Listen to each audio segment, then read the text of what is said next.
Le réchauffement climatique que nous subissons impacte durablement et fortement le cycle de l'eau sur notre planète. Si les quantités globales de précipitations ne varient pas, la nouvelle répartition géographique et saisonnière pousse déjà des populations à l'exil. Près de chez nous, encore aujourd'hui, des départements manquent d'eau alors que d'autres sont en vigilance inondation. Contrairement aux événements du passé, sporadiques ou centenaires, nous risquons de subir régulièrement un accroissement des températures avec des sécheresses estivales et tardives qui exigeront un changement de notre rapport à l'eau. Les pluies, absentes, diluviennes ou mal retenues par nos sols, ne rechargeant plus les nappes phréatiques.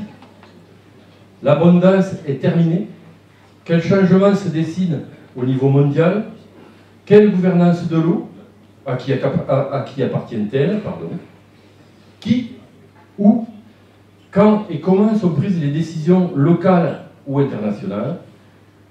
Nous avons le plaisir et la chance d'accueillir aujourd'hui deux scientifiques, Marie Mézières-Fortin, hydrobiologiste qui parcourt sans relâche, entre autres, avec nos réseaux, les territoires pour informer les citoyens, et François Laurent, géographe enseignant à l'Université du Maine, qui a travaillé, entre autres, avec des paysans nombreux, locaux, et amazoniens aussi, entre autres, sur la résilience des systèmes agricoles au réchauffement climatique. L'organisation de cette conférence a été initiée par le GAM, le syndicat des agribio, la SIAP, qui est la coopérative d'installation d'agriculture paysanne, et la Confédération paysanne, syndicat bientôt majoritaire des paysans.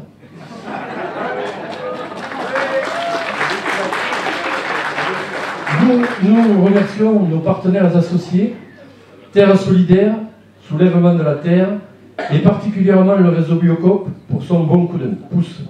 Je tiens d'abord, avant de présenter l'exposé, de remercier Éric Caillot. C'est quelqu'un que j'apprécie beaucoup, que je connais depuis quelques années. D'abord, c'était sur les marchés. Et puis ensuite, il a eu la gentillesse de nous recevoir avec des collègues brésiliens dans son exploitation pour leur faire connaître aussi ce qu'était une exploitation française. Ça m'a également beaucoup intéressé. On est resté en contact et puis là, il m'offre l'occasion d'échanger avec vous aujourd'hui. Donc je suis professeur à l'Université du Mans en géographie et je travaille depuis une quinzaine d'années aussi avec l'Amérique latine, donc avec le Brésil, l'Équateur et puis la Colombie, sur des questions d'agriculture, de transition agricole et également de ressources naturelles, d'eau, de gestion de l'eau, gestion par bassin versant, etc. et de gestion d'environnement. Donc j'ai la charge de vous parler de l'eau dans le monde. On va avoir une approche géographique, donc ça me convient bien aussi. Donc l'eau dans le monde. Je parle un peu, si j'ai le temps, de l'eau en France aussi, sur les problématiques d'eau en France.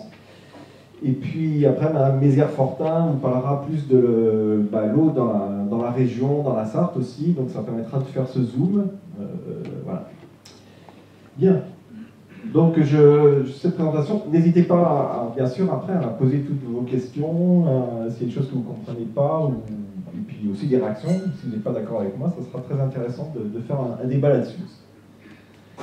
Bien, alors dans le monde, bien sûr, l'eau, c'est une ressource renouvelable. Donc c'est renouvelé, donc il n'y a pas de problème, parce que l'eau revient, heureusement, elle tombe du ciel, elle revient. Mais le renouvellement est limité. Il y a une quantité quand même qui tombe du ciel qui est limitée, il y a une grande quantité qui s'évapore, une quantité qui ruisselle dans les fleuves et qui part très rapidement, comme en ce moment. Et puis par contre, on a des périodes où on manque d'eau, parce que l'eau se raréfie dans le milieu, et c'est là où on a le plus besoin. Et donc forcément, ça crée des tensions qui ont tendance à se généraliser dans le monde. Certaines régions étaient plus touchées que d'autres, et puis maintenant on voit que les régions qui sont concernées sont de plus en plus nombreuses.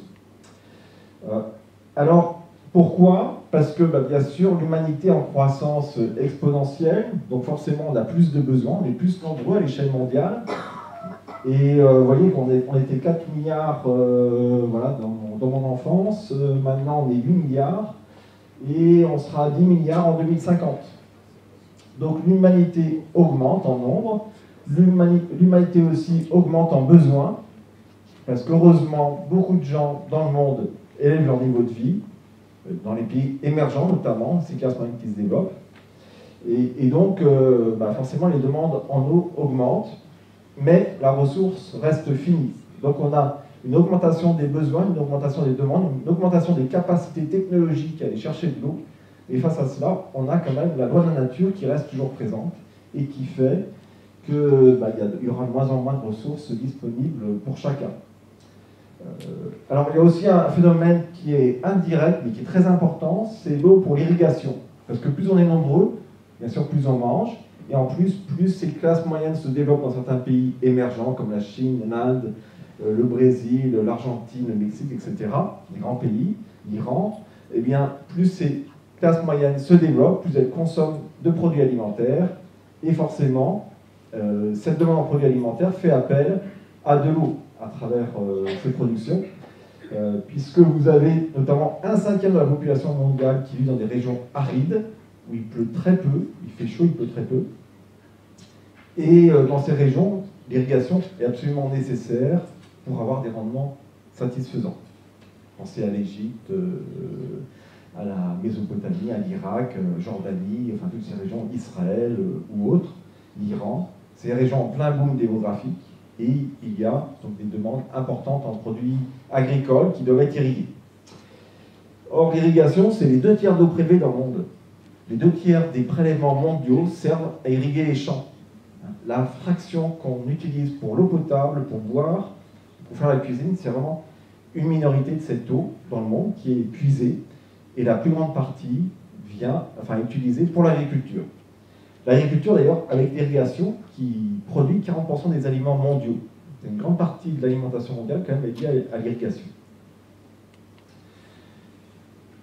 Donc, il y aura de moins en moins d'eau disponible par habitant, pour ces différentes raisons. Il faut se faire à cette idée, et donc de plus en plus de tensions, de plus en plus de concurrence, de plus en plus de nécessité de gouvernance, de bonne gestion de l'eau, et aussi de risque d'accaparement par les plus forts, les plus puissants, socialement ou nationalement, les pays les plus forts, qui pourront s'accaparer certaines ressources aux dépens de leurs voisins. Alors là, vous avez une carte en anamorphose, j'aime bien cette carte parce qu'elle est un peu surprenante, et qui vous montre la taille des pays dépend de la quantité de précipitations qu'ils reçoivent. En fait, un pays qui recevrait la moyenne mondiale des précipitations serait de la taille où il est exactement. Par contre, s'il reçoit plus que cette moyenne mondiale, il va grossir, et s'il reçoit moins, il va diminuer. Alors, vous voyez, le pays qui a plus d'eau dans le monde, c'est le Brésil. Mais on a également la République démocratique du Congo, l'Indonésie, des pays équatoriaux. Et vous voyez, ce sont les pays les mieux dotés. Il y a le Suriname, par exemple, c'est impressionnant. Le Suriname possède beaucoup d'eau, c'est un petit pays, régime équatorial, peu peuplé. Donc il y a beaucoup de pluie. Et puis vous avez des pays, par contre, qui sont en fort déficit et qui sont aussi très peuplés. Vous voyez le Moyen-Orient, qui est complètement racorni, le nord de l'Afrique, et puis l'Asie centrale aussi, il y a des pays d'Asie centrale qui sont en déficit d'eau, surtout par rapport à leur démographie et à leurs besoins. Ce qui fait que de plus en plus de pays sont maintenant dépendants de pays étrangers pour leur alimentation.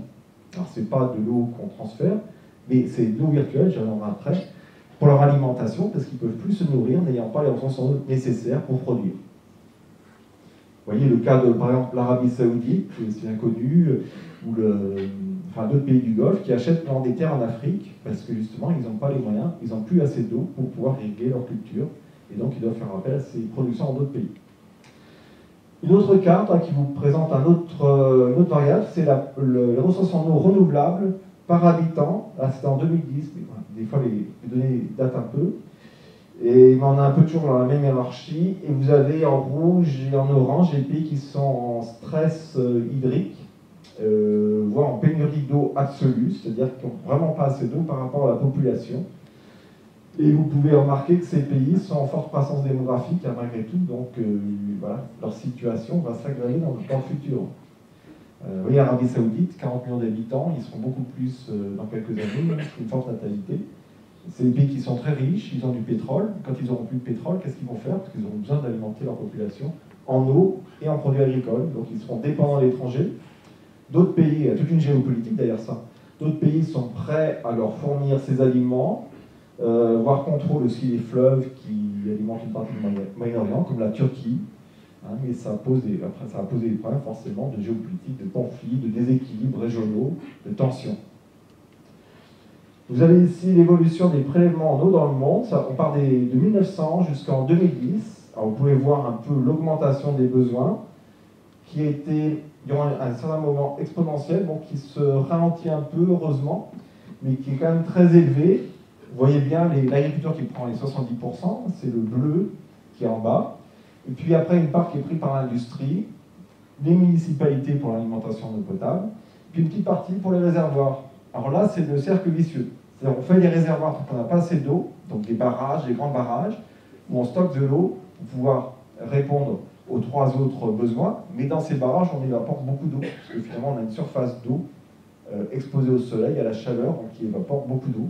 On a beaucoup de pertes d'eau dans les barrages. Regardez par exemple le barrage d'Assouan en Égypte, on a une perte d'au moins 1 mètre d'eau par an d'épaisseur d'eau dans le barrage, alors qu'ils en manquent. Les Trois Gorges en Chine et d'autres barrages, et ça représente quand même une quantité importante au niveau mondial de l'eau qui est utilisée, mais qui est utilisée finalement pour être évaporée. Autre carte qui vous montre en rouge le niveau de stress hydrique par bassin versant. C'est un découpage différent. Vous pouvez voir, parce que finalement l'eau se transporte assez mal. On peut faire des canaux, des dérivations, des transferts entre bassins, mais c'est quand même assez compliqué, très coûteux. Et l'essentiel de l'eau est consommé par bassin versant. Donc il faut résoudre des problèmes par bassin versant.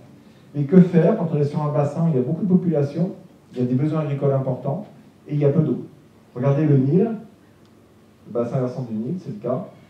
La Mésopotamie, avec le Tigre et l'Euphrate. On pourrait multiplier les exemples. Le Colorado, aux États-Unis. Oui, des régions qui sont en rouge. Et où, maintenant, il n'y a plus assez d'eau. Donc, il faut partager l'eau. Et c'est parfois, encore une fois, le plus puissant qui arrive à avoir des droits dominants. Il y a le cas des conflits bien connus entre l'Égypte et le Soudan. L'Égypte avait quasiment tous les droits sur l'eau. Il y a eu quasiment on a fleuré le conflit entre l'Égypte et le Soudan. Finalement, des droits ont été réalloués au Soudan. Et maintenant, c'est l'Éthiopie, qui était un pays très pauvre auparavant, mais qui est en plein développement, qui dit bah non, maintenant j'ai besoin de cette eau-là pour développer mon agriculture, mon industrie, mes villes. Et ça crée des tensions énormes sur ce bassin versant. Vous voyez ici une autre carte. Bien sûr, j'aime bien les cartes, j'en ai un peu partout. Et une autre carte qui présente la part de l'eau prélevée par l'agriculture.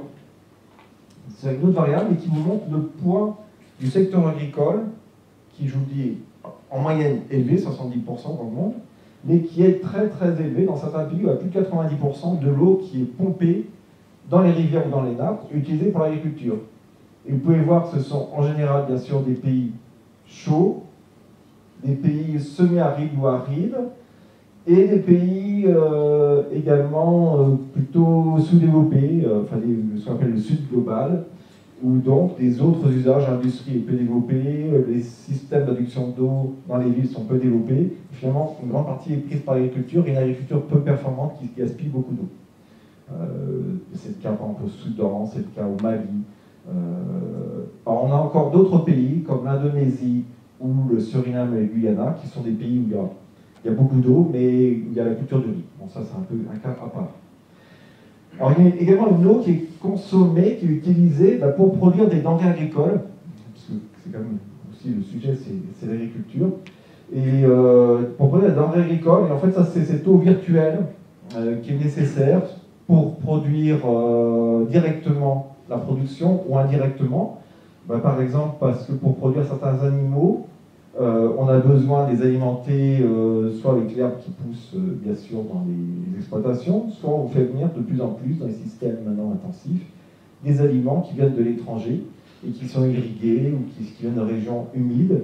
Et finalement, c'est cette eau virtuelle qu'on trouve dans les aliments et qui est une eau cachée, mais qui est dépensée quelque part dans le monde.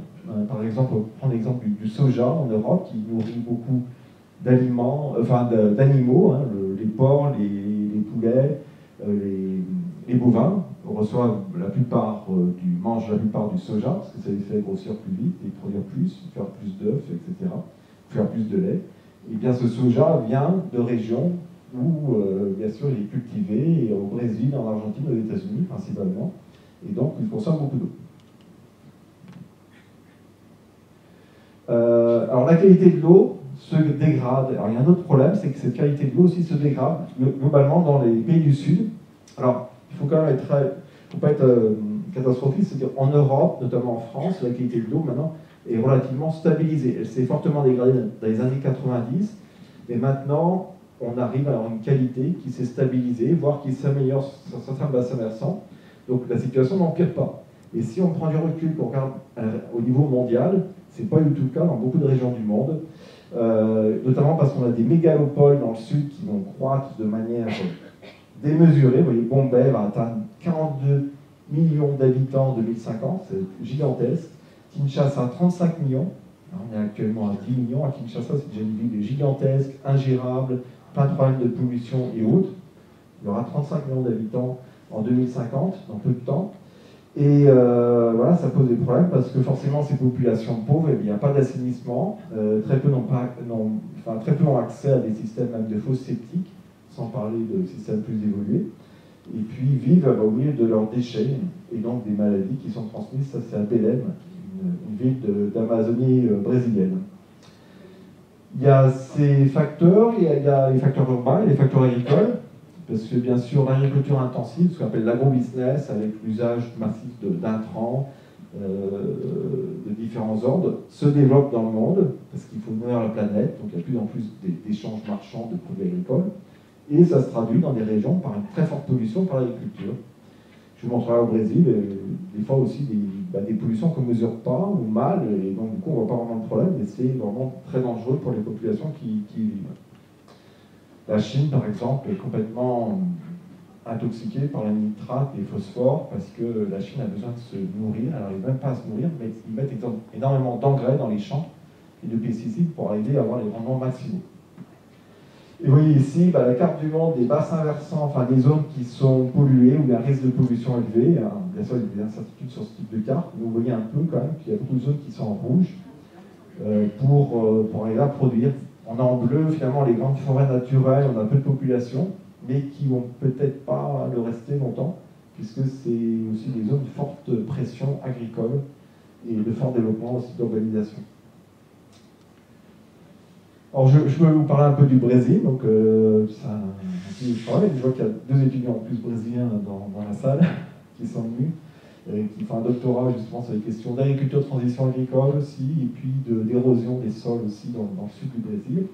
Alors, je peux vous parler, il y a beaucoup de choses à dire sur ce sujet, notamment au Brésil.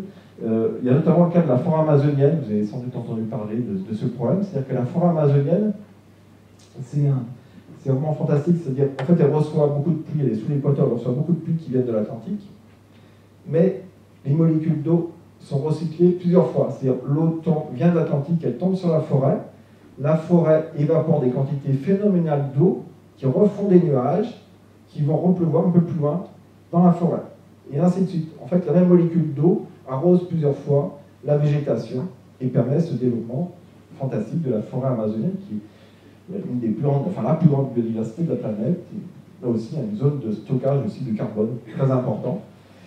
Et le problème, c'est que donc on parle de fleuves volants.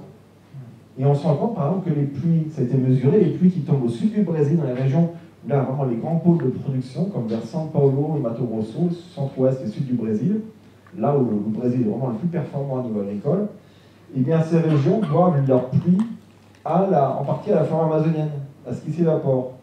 Donc le Brésil est en train de couper, enfin ça s'est un peu ralenti, il a coupé une partie de la forêt amazonienne pour produire plus de produits agricoles, mais en faisant cela, il a dégradé son climat, ce qui fait que dans d'autres régions, il va produire beaucoup moins. Vous voyez, donc même d'un point de vue purement de performance, de production, maximiser la production, c'est un truc qui ne marche pas. Parce qu'on méprise les grands équilibres planétaires. Vous voyez, la forêt évapore plus d'eau chaque année ou chaque jour que ce qui sort du fleuve Amazon. Le fleuve Amazon, c'est quand même 100 fois le débit du Rhône. C'est géant quand vous êtes au bord d'Amazon, vous ne voyez pas l'autre rive. En fait, vous avez encore plus d'eau qui part dans l'atmosphère et qui est recyclée. Conséquence à l'échelle continentale, je vous l'ai dit, São Paulo est concerné. À São Paulo, il y a eu des coupures d'eau ces dernières années. Ça s'était jamais vu parce que les barrages sont à sec. Par ailleurs, 63% de l'électricité du Brésil vient de barrages. C'est des énergies renouvelables, hein, c'est un grand barrage. Et maintenant, ils ont des problèmes parce que les barrages sont trop bas. Donc, ils produisent moins d'électricité. Donc, ce n'est pas seulement un problème d'eau, c'est un problème d'électricité, c'est un problème après économique, d'industrie, de climatisation, de confort. Finalement, ça touche tous les secteurs du pays. Voilà, c'est le taux de déboisement au Brésil, voilà, vous voyez, qui était très très élevé durant certaines années. Il y a eu le gouvernement de Lula qui était très volontaire, qui a sanctionné les gens qui brûlaient la forêt, qui plantaient sans respecter la loi. Donc ça a baissé à certaines années. Après, ça a augmenté durant le gouvernement Bolsonaro. C'est en train de rebaisser, heureusement. Mais derrière ça, finalement, il y a toute cette question de l'eau aussi. C'est bien plus vaste que simplement la biodiversité de la forêt amazonienne. Parce qu'il y a des équilibres climatiques, régionaux et même mondiaux. Donc voilà, il y aura un point de non-retour, je vais un peu accélérer là-dessus, voilà, un point de non-retour parce que on a connu en Amazonie des sécheresses qu'on n'a jamais connues, notamment en 2023, vous avez tous entendu parler de ça, c'était le record, mais déjà en 2015, il y a eu c'était extrême, 2010, voilà, il y avait plus d'eau quasiment, c'est une rivière d'Amazonie, alors que c'est la région où il pleut énormément, parce qu'il y a cette sécheresse, alors qui est attribuée aussi à El Niño, mais El Niño qui est aussi lié au changement climatique, enfin, bien sûr c'est assez complexe. En tout cas, ce qu'on sait, c'est qu'on a des sécheresses qu'on n'avait pas auparavant. Par exemple, la sécheresse actuellement en Amazonie, enfin qui a eu l'an passé en Amazonie, n'a jamais été enregistrée depuis plus de 100 ans, dans les stations pluviométriques. Alors ça pose des conséquences, ça génère des conséquences malheureusement sur les plus pauvres, les plus faibles, c'est souvent eux qui payent le plus cher les problèmes environnementaux, parce que vous avez des gens qui vivent de la forêt, qui vont cueillir en forêt, donc quand la forêt souffre, brûle, ils n'ont plus les fruits de la forêt. Vous avez des gens aussi qui vivent, beaucoup de gens en Amazonie, l'essentiel de la population en Amazonie vit le long des fleuves, et qu'est-ce que vous faites quand vous n'avez aucune route qui amène chez vous, et c'est uniquement en allant en pirogue ou en bateau le long du fleuve, et que le fleuve se retrouve à 100 mètres de chez vous, qu'il faut traverser 100 mètres de boue pour accéder au fleuve. Donc il y a des gens qui sont en situation de malnutrition, vraiment de précarité, parce qu'ils étaient complètement isolés, ne pouvant plus utiliser la rivière. Voilà. Alors, autre aspect, c'est la pollution de l'eau par les pesticides au Brésil. Alors, c'est un débat qui est en arrière-fond aussi des débats qu'on a eu ces dernières semaines sur l'agriculture et la concurrence déloyale du marché mondial et de l'importation de produits agricoles en France et en Europe. On a parlé de la concurrence européenne, mais il y a concurrence de ces pays-là. Vous voyez, au Brésil, on se met à en parler. Il y a 10 ans, j'en parlais, personne me disait, mais il n'y a pas de mesure, on ne peut pas travailler là-dessus parce qu'il n'y a aucune mesure sur la pollution par les pesticides agricoles dans l'eau. Donc ils sont mis à mesurer quand même, et regardez le résultat, en fait, vous avez des villes gigantesques comme São Paulo, 20 millions d'habitants, qui reçoivent de l'eau où vous avez un cocktail de 27 molécules de pesticides agricoles qui sont trouvés dans l'eau. Ils ont la totalité, ils ont cherché 27 molécules, ils ont trouvé les 27 dans ces villes. C'est toutes les communes qui sont en rouge foncé. Surtout donc les zones d'agriculture intensive, de grande production pour l'exportation. Voilà, dans ce lot, bien sûr, vous avez ceux qui sont associés à des maladies chroniques telles que le cancer, dysfonctionnements hormonaux, perturbateurs endocriniens. Mais, on pourrait se dire, c'est positif, on les trouve, mais ils sont en dessous de la norme brésilienne. Donc tout va bien. Alors voyons la norme brésilienne. La norme brésilienne, c'est d'autres teneurs. On vous dit, vous pouvez boire cette eau, il n'y a pas de risque sur la santé. Mais pour certaines molécules, c'est 5000 fois plus élevé que la teneur limite en France. Exemple, le glyphosate. En Europe, en France en particulier, la teneur limite, c'est 0,1 microgramme par litre. 1 millionième de gramme par litre. Bon. Au Brésil, c'est 500 microgrammes par litre. 5000 fois plus. Donc, non, buvez l'eau du robinet, elle n'est pas polluée, il y a peut-être 450 microgrammes par litre. C'est, oui, 4500 fois au-dessus de la norme européenne, mais les gens la boivent. On n'empêche pas, on ne les prévient pas, mais laisse boire cette eau, ou cuisiner avec cette eau.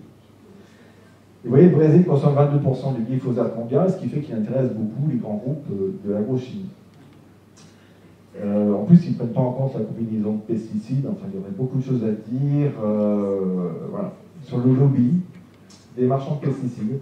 Alors, vous voyez, là, les résultats, c'est une chercheuse qui, maintenant, d'ailleurs, a émigré en Belgique parce qu'elle avait un peu des soucis au Brésil, universitaire, une géographe, qui a travaillé là-dessus et a montré qu'en fait, selon les normes brésiliennes, par exemple, seulement 0,02% des municipalités ont une eau qui est impropre à la consommation pour le glyphosate. Mais en fait, ça serait, selon la norme européenne, ça serait seulement 9%. Pardon, ça serait 9% qui aurait une eau impropre. Non, 9% qui respecterait la norme. C'est-à-dire 91% qui seraient soit au-delà de la norme, soit sans mesure fiable. Donc on inverse complètement la vision des choses.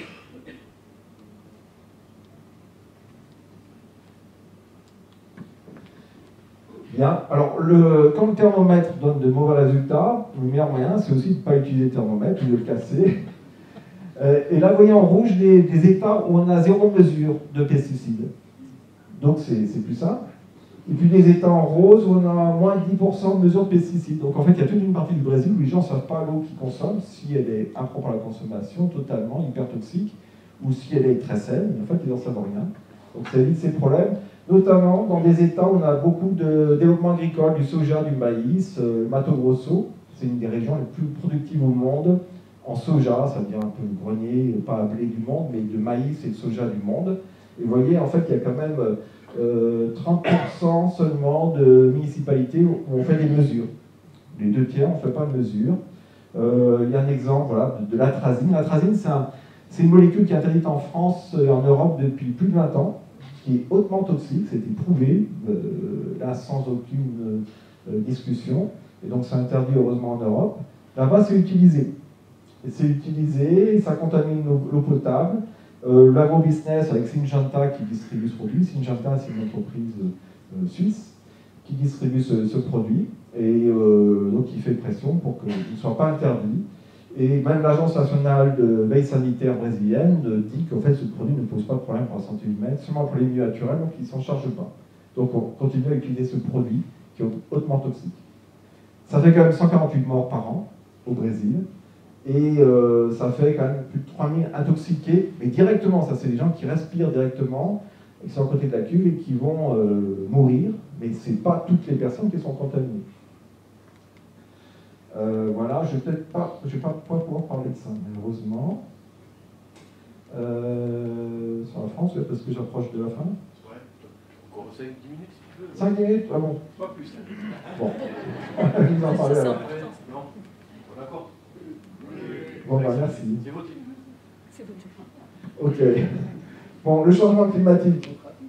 Bien sûr, le changement climatique, on le connaît tous, il se traduit au niveau des ressources en eau, mais il ne se traduit pas dans le bon sens. Enfin, on pourrait penser, parce que quelque part, bon, il pleut plus à certains moments, mais il ne pleut pas plus au bon moment où on aurait besoin de plus d'eau.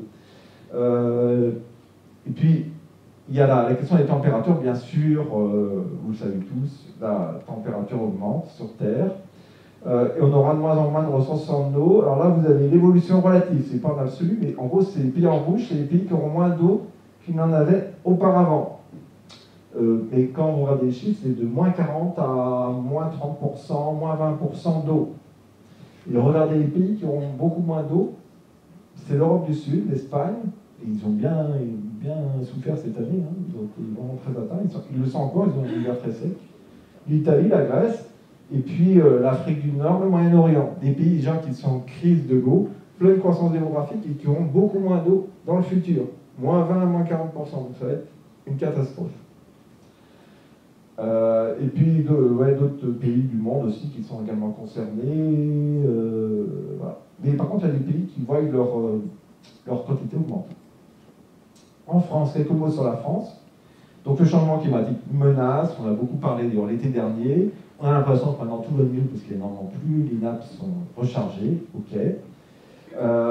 Mais bon, la tendance à long terme, et quand on voit avec plus de distance, c'est une augmentation des températures, bien sûr en France, qui est encore plus élevée que dans le reste du monde. Dans le reste du monde, c'était plus 1,1 degré. En France, c'est plus 1,7 degré. Donc on est beaucoup plus atteint, encore. Voilà, et ça se traduira dans le futur par des étés où on aura, par rapport aux années du fin 20e siècle, on aura des températures qui vont être entre plus 1,3 et plus 5,3 degrés. 5,3 degrés, ça serait vraiment un scénario infernal. En 2085, bon, on ne sera pas là, mais quand même, les enfants de nos enfants, de nos petits-enfants vont quand même en souffrir. Avec 2 fois plus de canicules, mais ça on le vit déjà, il y a de plus en plus de canicules, d'années exceptionnellement chaudes, on les voit de plus en plus. Sans parler des moyennes. Alors regardez là, l'impact sur l'absorption en eau, bah, c'est à gauche, vous avez l'évapotranspiration, c'est-à-dire l'eau qui s'évapore du fait de la chaleur à partir des végétaux et du sol. Ça, c'est la situation qui était en 1970. Et à droite, c'est celle qui sera en 2085. Vous voyez bien qu'en fait, le climat qui avait par exemple à Carcassonne, on l'aura au Mans, ou on l'aura à Angers.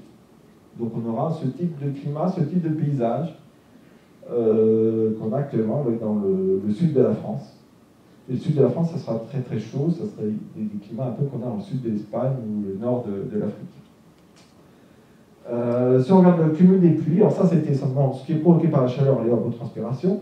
Si on regarde le cumul des pluies, on aura, là c'est seulement pris d'avril à octobre, c'est-à-dire sur la période plutôt d'été, on aura un déficit qui dans certaines régions sera à moins 120 mm, moins 180 mm, sachant qu'il pleut 700 mm en moyenne en France, c'est-à-dire moins un tiers d'eau dans certaines régions, notamment proche des Pyrénées. Et vous voyez, pour notre région, le Mans, la Bretagne, le Grand Ouest, on sera quand même entre moins 40 et moins 80 mm, c'est énorme, durant la période d'été.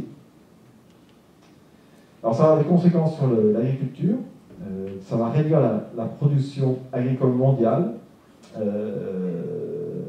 ça a déjà réduit pardon, la production agricole mondiale. On estime que, vu tous les efforts qui ont été faits, on aurait pu augmenter beaucoup plus ses rendements. Simplement, ces rendements ont été réduits quand même de 21% de leur potentiel à cause des étés trop chauds, des sécheresses intempestives. Voilà. Et d'ici 2080, on pense que les rendements pourraient baisser de 50%, alors qu'on sera 10 milliards, même en 2100, on sera 11 milliards. Donc, il y aura vraiment des tensions, ou bien des monopoles de certains pays qui pourront produire beaucoup de denrées agricoles pour nourrir le reste du monde avec des résultats catastrophiques au sein de ces pays, des pressions sur la terre, des pollutions, des concentrations de tensions, spéculation foncière, et puis d'autres pays qui dépendront du bien vouloir des bonnes relations avec ces pays-là qui contrôleront la nourriture mondiale. Voilà. En France, on aura diminution des précipitations l'été et augmentation de l'évapotranspiration l'été, donc ce qui va aggraver le manque d'eau. Alors ça va se traduire pour l'eau verte, c'est-à-dire l'eau disponible pour les plantes, d'une baisse d'1 tiers, et pour l'eau bleue, c'est-à-dire l'eau qui, après l'évaporation par les plantes, arrive bien difficilement dans les cours d'eau, et 2 tiers de l'eau en moins. Donc vous voyez la baisse qu'il y aura dans les débits des cours d'eau, si ces scénarios sont bien, se manifestent bien. Donc risque accru d'inondation hivernale, mais ça, finalement, ce qu'on a vécu cette année, ça répond au scénario typique du futur, c'est-à-dire plus de sécheresse l'été, plus de chaleur l'été, plus de pluie l'hiver. Parce que dans les scénarios, on dit qu'on aura plus de pluie l'hiver, une augmentation des débits hivernaux, vous voyez, de 7% en 2050. Là, on a eu bien plus cette année, parce que c'est une année record, et qui illustre un peu ce problème-là. Et ça va avoir des conséquences sur la qualité de l'eau, puisque bien sûr, en été, quand il y aura moins d'eau, et bien toutes les pollutions qui arriveront à la rivière se trouveront beaucoup moins diluées, plus concentrées. Donc le niveau de pollution, la concentration de polluants, c'est ce qui est intéressant, sera beaucoup plus élevé. Voilà, je vais passer là-dessus. Ça, c'est la loi enseignée en août 2022. Vous voyez, ça qui n'était pas... C'était inquiétant, vous voyez, du sable, pratiquement. Donc le futur probable en France, aggravation des étiages, ça je vous l'ai dit, du fait de l'augmentation des températures, donc de l'évapotranspiration, et les diminutions des précipitations en été. Et ce phénomène va toucher surtout le sud de la France, qui est déjà plus en difficulté vis-à-vis de l'eau. Bien sûr, il faudra réduire les gaspillages d'eau, mais ça ne va pas être suffisant. Ce ne sera pas suffisant, vu les tensions qu'il y aura, les transformations qu'il y aura. Il va falloir réduire certains usages, et bien sûr, ceux qui sont les plus touchés, bon, c'est ceux qui sont considérés de luxe, c'est vrai, les piscines et autres, dont on n'a pas forcément besoin pour vivre. Et ça va être aussi, sans doute, l'irrigation. Parce qu'entre l'alimentation d'une ville en eau, est-ce qu'il faudra couper le robinet? On n'acceptera pas. Donc on supprimera l'irrigation dans certaines régions agricoles. Donc en conclusion, l'eau va être un facteur limitant le développement dans de nombreuses régions du monde, et ça va être de plus en plus étendu. Donc il y aura de plus en plus de tensions liées en l'eau, voire des conflits.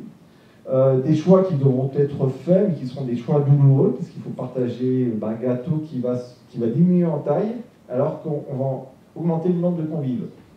Donc ça va être vraiment difficile, tendu. Et puis, j'en ai pas parlé, mais tout ça va nuire au milieu aquatique, parce que s'il y a moins d'eau dans les rivières, forcément, les milieux aquatiques vont en souffrir. Toute la biodiversité dans nos rivières va en souffrir aussi. Les zones humides, c'est des réservoirs énormes de biodiversité. C'est aussi des stocks de carbone énormes qui vont se trouver minéralisés. Et la qualité de l'eau va en plus être de moins en moins assurée. Donc on va avoir des problèmes de traitement coûteux et lourds. Alors vous avez des pays qui peuvent, ou des gens qui peuvent parce qu'ils ont les moyens, puis d'autres régions du monde, on n'a pas les moyens de faire une eau potable avec de l'eau très polluée dans les rivières ou dans les nappes, et où donc les gens seront soumis à des risques de maladies liées à l'eau, et vous savez que c'est la première cause de mortalité dans le monde, c'est les maladies liées à l'eau. Et donc il va falloir penser à un nouveau système de gouvernance de l'eau, des équilibres démocratiques, un partage de la ressource, un moyen d'échanger, de partager entre nous, entre les différents usagers de l'eau, les agriculteurs, les urbains, les défenseurs de l'environnement et autres. Et puis entre les États aussi, d'un État à l'autre, sur des mêmes bassins versants, ce qui est difficile, mais ce qui est un défi pour l'avenir. On voit quand même, en France, il y a beaucoup de choses qui sont faites, il y a beaucoup de choses positives, dans d'autres pays aussi. Il nous montre qu'il y a quand même un avenir possible pour cette gouvernance de l'eau, mais ça demande des conciliations, un esprit disons, démocratique, un esprit de respect des besoins de chaque usager, et non plus de conflits pour défendre nos propres intérêts les uns contre les autres. Parce que là, c'est une voie sans issue. Bien, Najon, merci.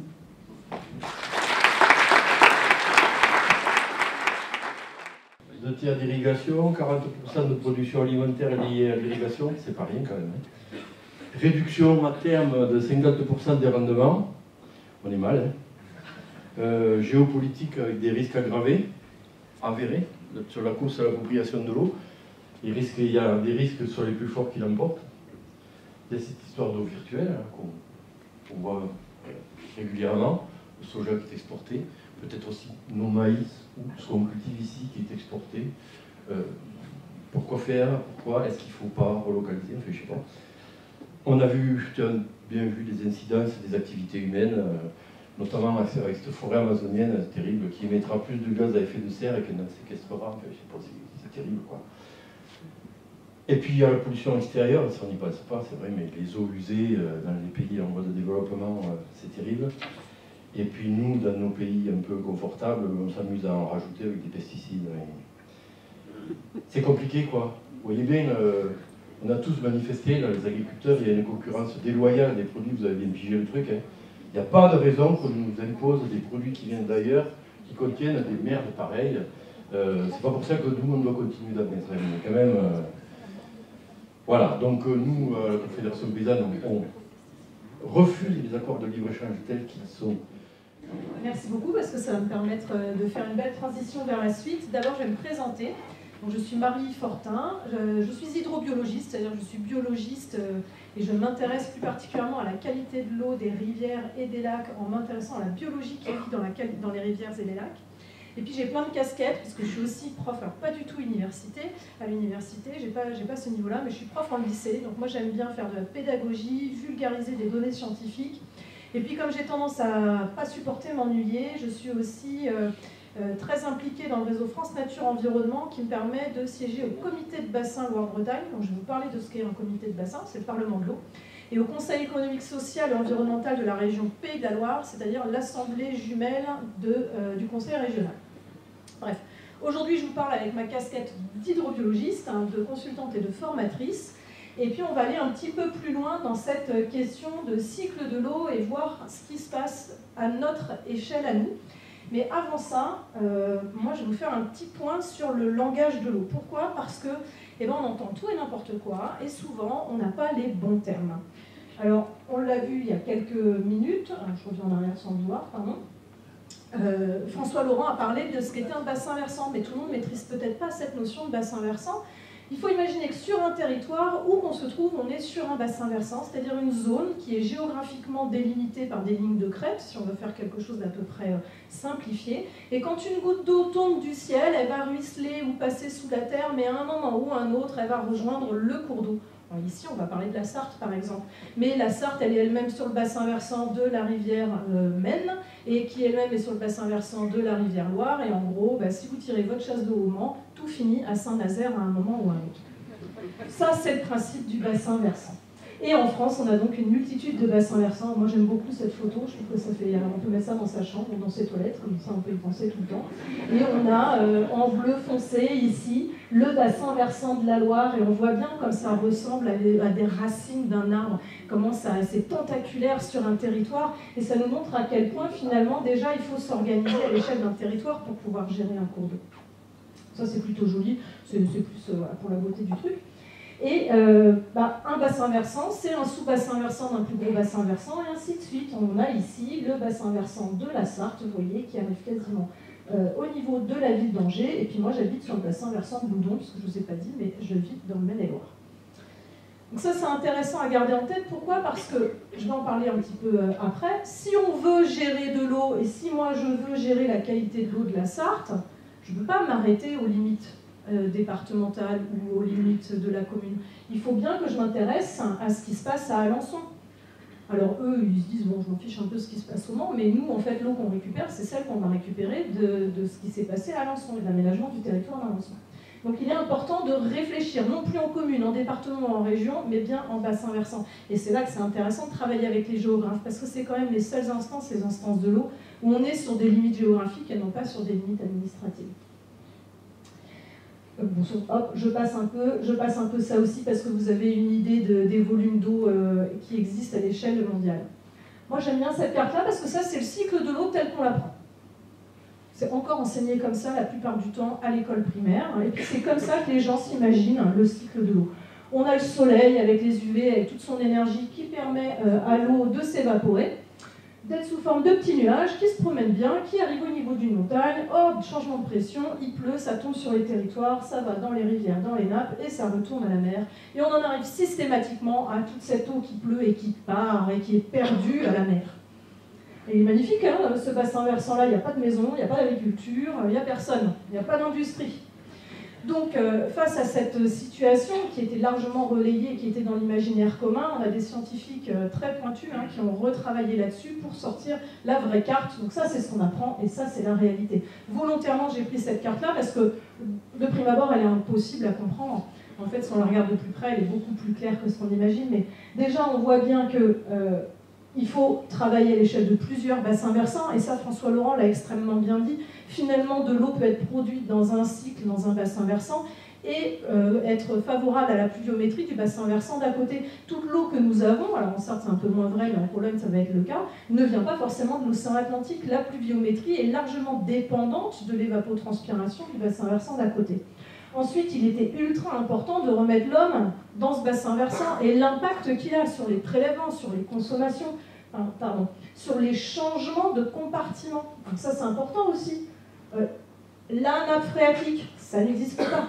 Il y a une multitude de nappes phréatiques. D'ailleurs, on voit bien qu'ici, on a même un millefeuille de nappes phréatiques. On peut avoir des superpositions de nappes phréatiques entre elles. Donc, en fonction de la nappe dans laquelle on va puiser, on n'aura pas le même impact.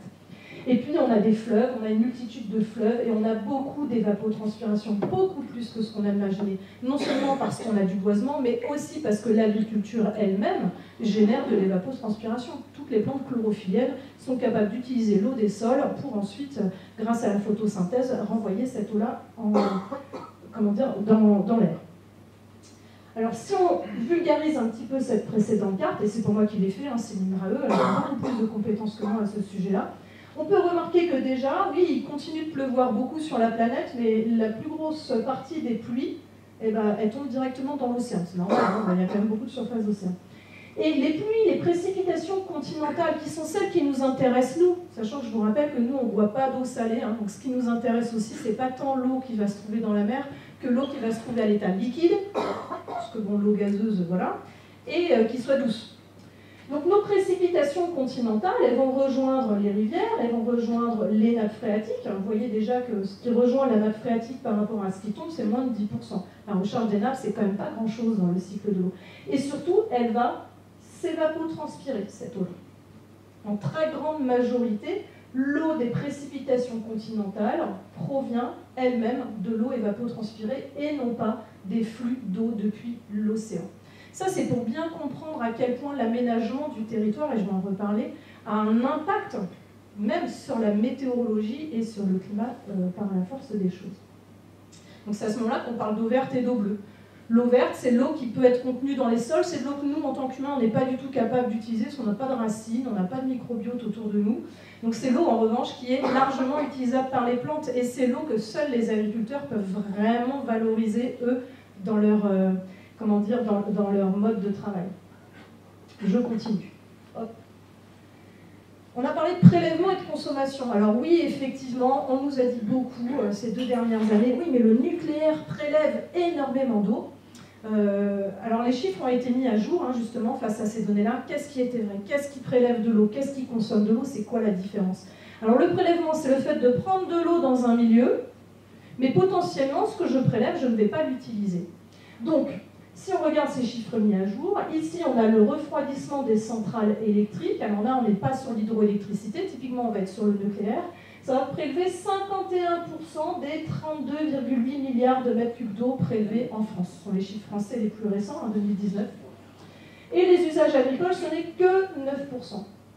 Oui, mais le refroidissement des centrales électriques, à l'exception de certaines centrales qui évaporent une partie de cette eau-là, eh bien, l'eau qui est utilisée retourne quasiment tout de suite après dans le système. Et souvent, ce sont les systèmes superficiels, par exemple la Loire.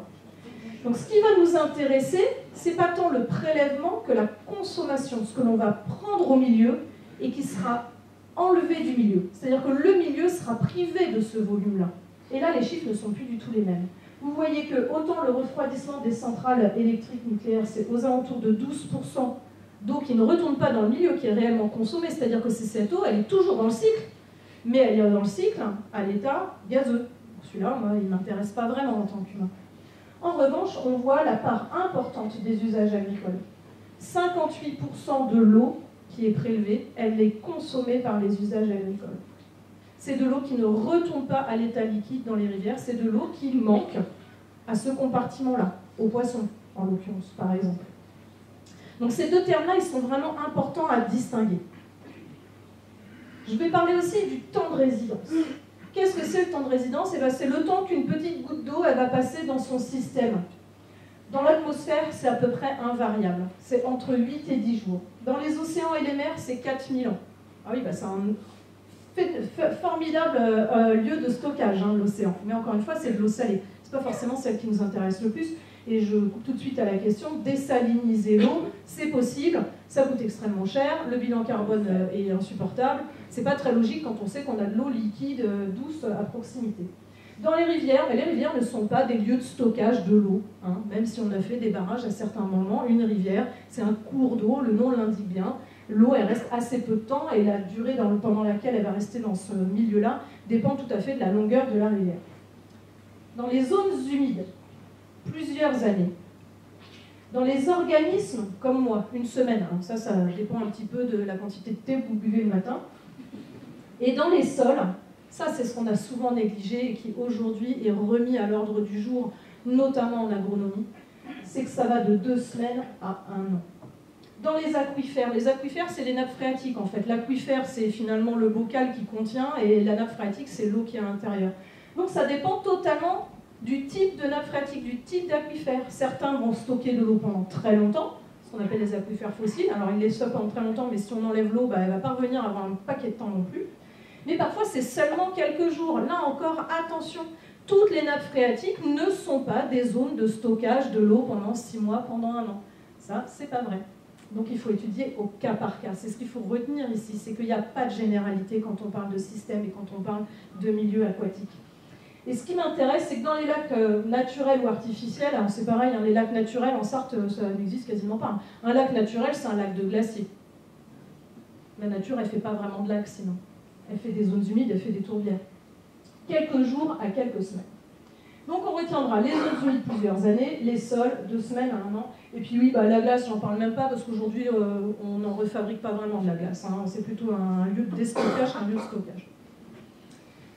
On parle souvent du grand cycle de l'eau, on parle du petit cycle de l'eau. Moi je vais pas vous en parler aujourd'hui du petit cycle de l'eau, mais c'est un terme qui est utilisé pour parler du service public de collecte de l'eau, de pompage de l'eau, de potabilisation et de retraitement des eaux usées. Donc un petit cycle, c'est forcément dans le grand cycle. Qualité des rivières en Sarthe. Alors les élus aiment bien les codes couleurs. Donc quand c'est bleu, c'est que tout va bien. Quand c'est vert, c'est que c'est plutôt pas mal. Et puis après, c'est pas top. Et ceux qui ont des enfants au collège savent qu'aujourd'hui on fonctionne beaucoup par code couleur. Sauf qu'ici, c'est pas vraiment une compétence, mais vous voyez que c'est quand même pas terrible. Alors c'est mieux que dans le Maine-et-Loire où on a 5% de masse d'eau en bon état. En Sarthe, on est presque à 20%, en Vendée 1%, en Loire-Atlantique 2%. C'est pas terrible. Pourquoi on a des rivières en mauvaise qualité en Sarthe? Alors comment on détermine la qualité de la rivière? On regarde tout ce qui vit dedans. Est-ce qu'il y a des poissons? Est-ce qu'il y a des invertébrés? Est-ce qu'il y a des diatomées? Et tout ça, on le regarde via des protocoles qui sont extrêmement normés. C'est mon travail à la base. Et on va regarder aussi la physico-chimie. Est-ce que la température de l'eau est adéquate? Est-ce qu'il y a de l'oxygène? Est-ce qu'on a des polluants? Est-ce qu'on a une hydromorphologie en bon état, c'est-à-dire une qualité physique de la rivière? Est-ce qu'elle fonctionne bien, cette rivière? C'est ça qui nous intéresse. Finalement, c'est pas tant qu'elle soit en bon état, c'est est-ce qu'elle fonctionne? Est-ce qu'elle va pouvoir nous rendre tous les services qu'elle est capable de nous rendre? On met tout ça dans la petite moulinette, on obtient un joli score, une note sur 20 pour la plupart des indices, et on sait si elle est en bon état ou en mauvais état. Pourquoi on fait ça? Parce que l'Europe nous le demande, mais pas que. J'y reviendrai un tout petit peu après. Alors pourquoi nos rivières en Sarthe, elles ne sont pas en bon état? Ah oui, ça c'est moi. Voilà. Moi je demande aux animaux comment ils notent leur note sur 10. Pourquoi on s'intéresse aux animaux? Tout simplement parce que moi, si je vais prélever de l'eau, j'aurai la photo de l'état du milieu aquatique à un instant T. Peut-être que 3 jours avant, on aura bombardé le cours d'eau de Javel. Je vais prendre mon petit bécher d'eau. Oh, tout va bien, tout est propre. Je vois plus la javel, elle a eu le temps de s'évaporer, seulement je ne sais pas qu'il y a eu de la javel avant. Si j'étudie les poissons, les diatomées et tous les compartiments biologiques, eux, ils sont intégrateurs de ce qui se passe durant tout leur cycle de vie. Certains vont être particulièrement sensibles aux pesticides, d'autres vont être particulièrement sensibles aux matières organiques, d'autres à la désoxygénation, etc. Donc ça me permet d'avoir une vision globale du sujet. Et ne pas oublier la notion d'hydromorphologie, c'est la qualité physique des cours d'eau. Est-ce que j'ai des jolies berges? Est-ce que j'ai des arbres qui proposent des cachettes pour les poissons? Est-ce que mon cours d'eau méandre? Et voilà les causes de dégradation. Alors, je n'ai pas pour la Sarthe, j'ai pour les Pays de la Loire, mais d'un département à l'autre, on revient à peu près au même pourcentage. Première cause de dégradation, 71% des masses d'eau qui sont en mauvais état écologique sont en mauvais état écologique à cause de la présence de pesticides. Voilà. Et alors des pesticides, on en mesure à peu près 550 dans les faits, et on en retrouve parfois entre 150, 200. Alors, on peut faire une fixette sur le glyphosate, mais alors il y en a une ribambelle d'autres, et puis aujourd'hui, ce qu'on retrouve quasiment tout le temps, à 100% des prélèvements, c'est les métolachlores, qui sont des métabolites d'un pesticide, d'un herbicide utilisé sur le maïs, sur le blé, sur l'orge notamment. Et puis alors ça, vous pouvez regarder vos factures d'eau potable, parce qu'on ne sait pas du tout le dépolluer, donc on en trouve aussi dans l'eau potable, et pas toujours dans les normes de conformité au passage. Deuxième cause de dégradation, la morphologie et l'hydrologie. Qu'est-ce que ça veut dire? Ça veut dire que mes cours d'eau, on leur a donné des coups de pelle pour qu'ils ressemblent à ce qu'on avait envie qu'ils ressemblent. Qu'ils nous enquiquinent pas, en gros, qu'ils arrêtent de déborder parce que voilà, c'est pas pratique, qu'ils arrêtent de méandrer parce qu'on perdait de la surface agricole, c'était moins pratique pour travailler. Donc, la morphologie, elle est abîmée dans 66% des masses d'eau qui sont déclassées, c'est à cause de la morphologie. Et l'hydrologie, c'est quoi? C'est le fait qu'on manque d'eau dans les rivières, notamment en été. Et après, on a les macropolluants, on a le phosphore diffus, on a les nitrates. Alors les nitrates, vous allez dire, ah, il n'y a que ça comme nitrate, mais ça me paraît dingue. Alors les nitrates, pour la petite histoire, c'est une valeur qui est, c'est toujours assez rigolo, la notion de valeur et de norme. En fait, les nitrates, c'est un petit peu binaire. Soit on est au-delà de 50, c'est la catastrophe, soit on est en dessous de 50 et tout va bien. Donc quand vous êtes à 49,3, j'aime bien ce terme, quand vous êtes à 49,3, tout va bien, et pourtant on est quand même loin de la qualité optimale du cours d'eau. Bref, la complexité chez nous, et ce n'est pas le cas ailleurs, et qui fait qu'on a aussi une difficulté à voir la qualité des rivières s'améliorer dans le département, c'est qu'on n'a pas un seul sujet sur lequel travailler. Il va falloir travailler sur tous les sujets. Et ça veut dire que c'est long, c'est compliqué, et pour avoir des résultats, je peux faire des grandes améliorations sur les pesticides. Si derrière, j'ai pas d'eau dans mon cours d'eau, j'aurai toujours un problème de qualité. Donc c'est difficile, il faut travailler sur tous les fronts, et il va falloir qu'on se serre les coudes. Les aspects quantitatifs, parce que c'est surtout de ça dont on m'a demandé de parler aujourd'hui. Alors, je reviens sur cette histoire de changement climatique. Je crois que là, on est à peu près tous convaincus. J'ai pas de climato-sceptiques dans la salle. De toute façon, je ne veux pas vous entendre. Il y a un consensus mondial. Il y a un changement climatique. Puis on est à peu près sûr que ça se réchauffe. Et puis, on a le Commissariat général au développement durable qui nous a fait une magnifique infographie il y a 2 ans maintenant, qui nous dit que, alors effectivement, on a des incertitudes chez nous. À l'échelle planétaire, on voit bien que le climat change, qu'il y a des zones qui sont des zones tropicales qui vont être moins arrosées, que des zones qui avaient tendance à être désertiques vont être plus arrosées. Mais en fait, c'est pas ça la question. C'est à quel moment l'eau tombe, en quelle quantité. Des fois, il tombe 150 mm d'un coup, et puis on peut absolument rien en faire de cette eau-là. Je pense qu'on a tous en tête l'automne, comment dire, il y a 2 ans, la tempête Alex, la vallée de la Roya, complètement détruite. Il a plu énormément, beaucoup plus qu'une année normale. Pourtant, c'est un impact du changement climatique. Pourtant, ça ne veut pas dire qu'il n'y aura pas de sécheresse derrière. Cette eau, elle est arrivée en quelques minutes et elle est repartie aussi vite qu'elle est arrivée. Et il n'était pas question de la stocker. Enfin, si quelqu'un est déjà allé dans cette vallée-là, quand on voit les courants que c'est pas, on ne va pas mettre des petites tuiles. Bref. Le Commissariat général du développement durable a donc regardé comment on avait évolué, parce que le changement climatique, il ne date pas de 2022, même si on a eu une grosse sécheresse. Ça fait un petit moment qu'il est enclenché. Et on observe que aujourd'hui, la ressource en eau renouvelable, celle qui va vraiment être utilisable, notamment par nos agriculteurs, elle a déjà diminué. Entre 1990-2001 et la période jusqu'à 2018, on a perdu 14% d'eau renouvelable. C'est-à-dire que même sur une année 2023, où on est quand même sur une année exceptionnelle, eh ben, elle n'est pas représentative de ce qui s'est passé ces dernières années. On a perdu de la ressource en eau. Et pourquoi on a perdu de la ressource en eau? La pluviométrie annuelle, elle n'a pas changé.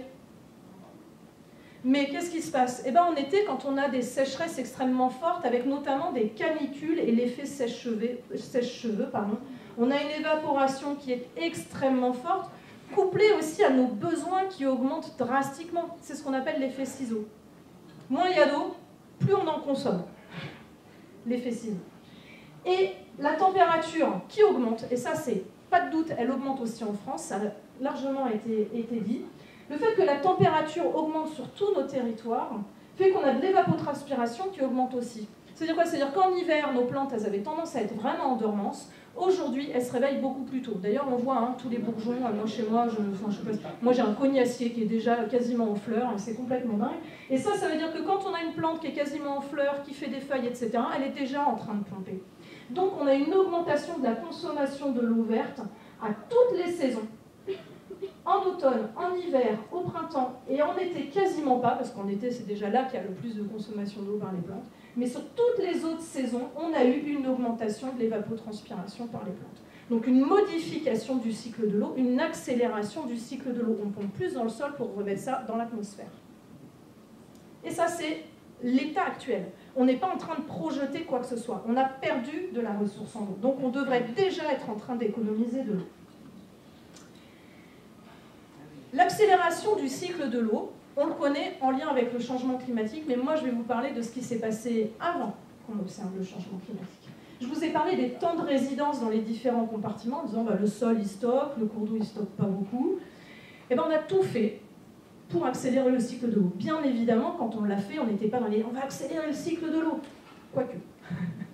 En tout cas, après-guerre, on se remet dans l'état d'esprit de l'époque, il fallait relancer l'économie, il fallait nourrir la France, il fallait avoir une agriculture un peu plus performante pour pouvoir relancer un pays, faciliter la vie des agriculteurs aussi, c'est pas rien, c'était quand même important, il faut remémorer qu'à l'époque on était encore avec la charrue, donc l'arrivée du tracteur c'était quand même plutôt chouette. Et qu'est-ce qui s'est passé? Il s'est passé la grande salle de remembrement. Le remembrement, c'est pas une nouveauté du tout. Moi, j'ai récupéré par héritage la Larousse agricole de mon arrière-grand-père. où il est question de remembrement, donc le Larousse il date de 1920, c'est très bien expliqué, à aucun moment on touchait les cours d'eau. Le remembrement, à l'époque, c'était on remettait les parcelles entre elles pour qu'il y ait une logique à l'échelle d'une exploitation, mais on ne touchait pas les cours d'eau. C'est vraiment le remembrement d'après-guerre qui a généré ceci. Alors moi, j'appelle pas ça un cours d'eau, mais c'est cartographié comme un cours d'eau. Si vous avez déjà regardé la pluie tomber, en ce moment, je pense que vous avez eu le temps de le faire, et que vous regardez une goutte d'eau qui se promène sur une vitre, jamais une goutte d'eau, elle va d'un point A à un point B par la ligne droite. Jamais. Pourquoi? Parce que c'est des phénomènes physiques, il y a des aspérités, et l'eau, elle rencontre des aspérités, et ça fait qu'elle va méandrer, elle va passer d'un côté à l'autre. Quand vous voyez une rivière comme ça, vous êtes sûr qu'elle a reçu un coup de pelle à un moment ou à un autre. Et puis, 98% des cours d'eau de la Sarthe ont déjà reçu un coup de pelle. En fait, quasiment 95% des cours d'eau, en règle générale, à nos latitudes, donc en Bretagne, Pays de la Loire, ont déjà reçu un coup de pelle, notamment dans le cadre du remembrement. Alors ça, c'est la première conséquence, c'est qu'effectivement, on force l'eau à quitter le territoire. On empêche le cours d'eau aussi d'inonder. Donc on l'élargit un peu, on l'approfondit, et puis on fait en sorte qu'il soit tout droit. Petit aparté, ça c'est un cours d'eau sur lequel moi j'ai travaillé quand j'habitais dans l'est de la France, donc du côté de Besançon. Ça c'est un cours d'eau naturel. Moi je vous laisse essayer. J'aime bien dire ça en général. Un cours d'eau naturel, c'est celui où quand on s'assied sur le bord de la berge, on peut avoir les orteils qui touchent l'eau. Moi j'ai des petites jambes, mais quand même, ça marche pour tout le monde. C'est le cas de ce cours d'eau-là, avec de la végétation, différents types de végétation, de la diversité, parce que le cours d'eau lui-même est diversifié, des berges plus ou moins abruptes, différents types de matériaux au fond, un lit qui permet d'avoir des zones profondes pour les plus gros poissons, des zones moins profondes pour les plus petits poissons, de la végétation en berge pour faire un peu d'ombrage pour certaines espèces, et ainsi de suite. Et surtout, un cours d'eau, ça s'étudie à la fois à l'étiage, mais aussi en période de hautes eaux. Ce n'est pas que l'étiage qu'il faut gérer, il faut tout gérer. Et puis ça, c'est ce qu'on en a fait de la plupart de ces cours d'eau-là, notamment en lien avec le remembrement et l'aménagement global. On ne voulait plus que ça inonde, moi je le comprends, on a aussi envie de protéger les biens et les personnes. Je pense que quand on voit ce qui se passe dans le nord de la France, personne ne peut nier l'importance de protéger les biens et les personnes. Il n'est pas souhaitable qu'un cours d'eau déborde dans des zones habitées. Pour autant, il y a des manières de faire, de prévoir. Et ici, j'ai mon cours d'eau, donc le Drugeon, qui est un petit cours d'eau de l'est de la France. Le tracé en bleu, c'est le tracé avant 1960. Là, vous voyez bien qu'un cours d'eau, souvent, on ne comprend même pas ce qu'il fait. J'ai des boucles et des reboucles. Donc ça, c'est des zones humides, souvent, qui sont exceptionnelles, qui permettent de filtrer l'eau, donc améliorer naturellement la qualité de l'eau de la rivière sans qu'on ait besoin d'intervenir. Gratuit, youpi. Et puis en rouge, c'est le tracé rectifié du Drugeon avec une échelle, spécifique. C'est que mon Drugeon en bleu, le cours d'eau, il est dessiné de manière assez fine, c'est volontaire. En rouge, un peu plus large, c'est volontaire aussi. On a élargi le cours d'eau et puis paf, paf, paf. Un cours d'eau, ça ne fait jamais d'angle droit. Si vous regardez la date, c'est jusqu'en 1999. Le remembrement, c'est pas que un truc d'après-guerre des années 60. Jusqu'à la fin des années 90, on continuait de remembrer. J'ai encore des exemples de dossiers loi sur l'eau qui passent en ce moment en Auvergne avec des demandes de rectification de lits de rivière. Qu'est-ce que ça a comme conséquence? Mon cours d'eau, il n'a plus le droit d'aller ni à droite ni à gauche chercher les matériaux dont il a besoin pour déposer, comme on le voit ici. Parce qu'un cours d'eau, c'est un équilibre. Un équilibre entre la matière solide et la matière liquide, en permanence. C'est une loi physique qui s'appelle la balance de Lane, je ne vais pas vous barber avec ça. Mais ce qui est sûr, c'est que mon cours d'eau, il va à droite, à gauche. À des moments, il érode les berges, à des moments, il dépose des graviers. Et quand je l'empêche de faire ça, quand je l'empêche d'aller à droite et à gauche, il est têtu, mon cours d'eau. Il va toujours trouver des graviers pour pouvoir dissiper son énergie. S'il ne peut pas les trouver à droite, il ne peut pas les trouver à gauche, il va les trouver au fond. Et qu'est-ce que ça veut dire quand mon cours d'eau il trouve, il va chercher les graviers et les matériaux au fond? Il va s'inciser, il va s'enfoncer. Sauf que vous le savez peut-être pas, mais ce qui alimente un cours d'eau, c'est pas juste les eaux de pluie, c'est sa nappe d'accompagnement. C'est un jeu de vase communicant en fait. Je ne sais plus si j'ai la diapo après. C'est un jeu de vase communicant, la nappe d'accompagnement d'un cours d'eau. En période de forte pluie, comme en ce moment, quand le cours d'eau déborde, l'eau va percoler, elle va remplir la nappe. Et une fois que la nappe va être haute, et que le cours d'eau, lui, va baisser parce qu'on va arriver en période estivale, que les végétaux vont commencer à pomper, c'est bien la nappe qui va se déverser dans le cours d'eau. Un cours d'eau, ce n'est rien d'autre qu'un drainage de nappe, finalement. C'est toujours en équilibre avec une nappe. Donc, quand mon cours d'eau, il s'enfonce pour aller chercher ses matériaux, et la nappe d'accompagnement qui est avec lui, le jeu de vase communicant, elle s'enfonce aussi. Alors ça, c'est un peu dommage quand on a besoin d'eau d'avoir une nappe qui est de plus en plus difficile d'accès. Et quand la nappe s'enfonce, qu'est-ce qui se passe? Les zones humides qui étaient connectées avec ma nappe, elles s'assèchent. Dommage parce qu'elles sont quand même bien utiles pour stocker le carbone, pour épurer l'eau. Et puis ma végétation de ripisylve, elle a tendance à dépérir aussi. Bon, c'est pareil, hein, la végétation, ça stocke un peu de carbone, c'est un peu utile, ça épure, ça permet de garder de l'eau dans les sols. Donc ici, on est sur une des conséquences actuelles du remembrement des années 50, 60, 70. Et ça, on ne l'avait pas anticipé quand on l'a fait, tout ça. En tout cas, si on le fait à un endroit, c'est pas très problématique. Si on le fait partout, on a vraiment un cumul de problématiques. Donc on a une observation réelle de l'enfoncement du niveau des nappes phréatiques en lien avec le remembrement et la modification de l'état des cours d'eau. Autre facteur d'accélération, faut que je m'active un peu. Autre facteur d'accélération du cycle. Ouais, je me dépêche. Du cycle de l'eau, cela vous les connaissez, l'artificialisation des sols qui empêche la recharge des nappes. Oh, bah ça c'est remonterletemps.ign.fr. Vous pouvez tous y aller, regardez votre commune. Là, on est au Mans, hein, 1949-2019. Hein, bah, vous voyez que la rivière Sarthe, avant, elle était bordée de zones agricoles, de zones où l'eau pouvait rejoindre la carte. Aujourd'hui, dans ce secteur-là, c'est plus le cas. Et puis vous êtes comme moi, vous vivez dans un bocage, tout le monde dit « Ah, le bocage chez toi, Marie, c'est magnifique ». En fait, on a ce qu'on appelle l'amnésie environnementale. On ne se souvient plus de comment c'était avant, puis les générations passent. Mais la différence de bocage entre ici, on a des bocagères, hein, tous les champs ils sont bien délimités par des haies, et regardez le nombre de parcelles qu'on pouvait avoir dans les années 50. Ça, c'est un bocage fonctionnel. Donc encore une fois, il ne faut pas regarder que l'état, mais la fonctionnalité. J'avance, vous pouvez retrouver ça. Ça, c'est une hydrologue qui m'a dit ça. Un truc qu'il faut garder en tête, c'est que naturellement, le fonctionnement d'un lieu, c'est le sol stocke l'eau, la rivière, c'est le drain. Sauf que nous, on a drainé les sols, on a envoyé toute l'eau des sols dans la rivière, les sols peuvent stocker jusqu'à 1 an l'eau. On a envoyé toute l'eau des sols dans les cours d'eau. Les cours d'eau, bah, c'est cool puisqu'on les a redressés. Alors du coup, ça nous enquiquine parce que nous, on a quand même envie de garder l'eau sur les territoires. Donc qu'est-ce qu'on a fait? Bah, on a mis des petits barrages partout. Des petits seuils parce que sinon, l'eau, elle s'en va, elle est perdue, elle va à la mer.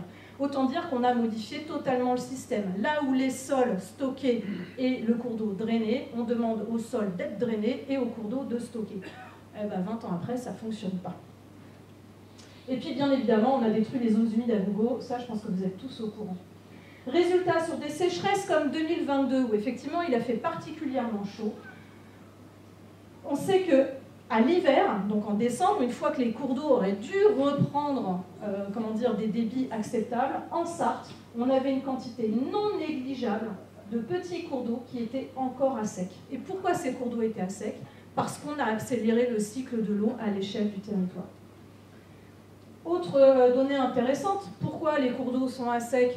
Parce qu'on pompe dans la nappe phréatique, aussi dans les nappes d'accompagnement, et on voit ici que l'irrigation, pareil dans la Sarthe, c'est pas rien du tout. Pourtant, vous êtes dans un département plutôt bien arrosé.